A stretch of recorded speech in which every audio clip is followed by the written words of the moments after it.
Hello and welcome back to Shakesyear. We are working on the troublesome reign of King John, and we get to hear from the bastard today in Act 1, Scene 4. In Act 1, Scene 3, it was just the bastard giving us a little snippet on this battlefield because England and France are fighting in front of Angiers to determine who the rightful king is, so then that person will be let into the town of Angiers because there's a wall around the town.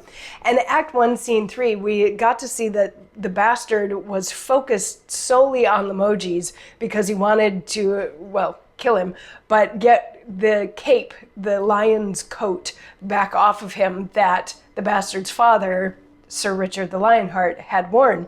So once he gets that, Limoges has run away, and then he curses him and he wants the gods to make sure that he never sleeps again and all of that.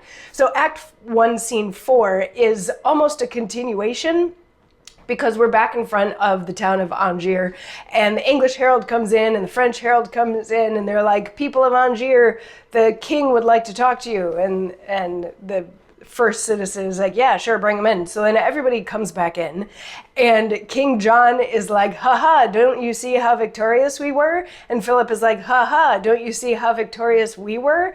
And there's this back and forth of like, we killed so many of your guys, and we killed so many of your guys.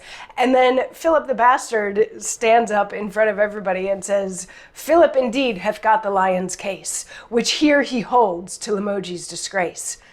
Base duke, to fly and leave such spoils behind? But this thou knew'st of force to make me stay.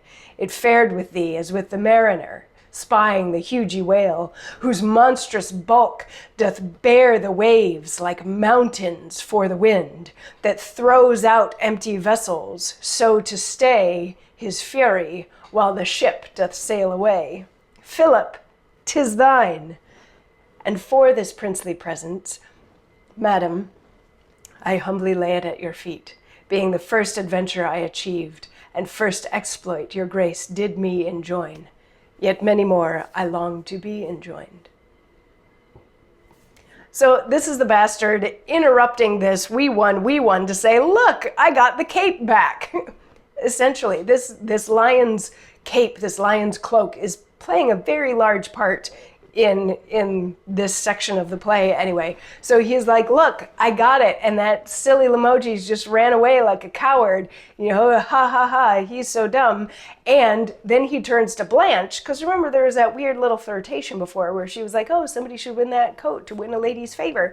He turns to her and he's like, I give this cloak to you because this was the first time that like we interacted, and I hope that we get to interact again. And she's like, oh, you're so brave, and that's so lovely, and I hope so too, and I think that you should wear the cloak like your father did, and here I'm gonna give you this jewel to like pin it on with.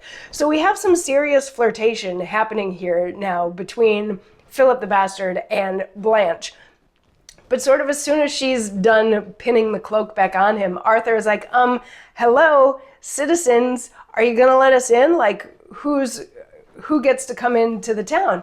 And the first citizen is like, well, we didn't really see anybody win, so we're not letting anybody in. Like, you guys didn't figure out who the king is.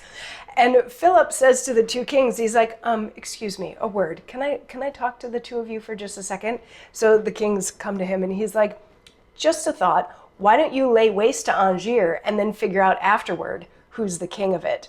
And the kings are like, actually, that sounds like a good idea. And the first citizen is like, wait a second, I have an idea. And they're like, okay, fine, tell us your idea. And the first citizen is going to share their idea in the form of a monologue that we will hear tomorrow. So I will see you then for that. Mwah.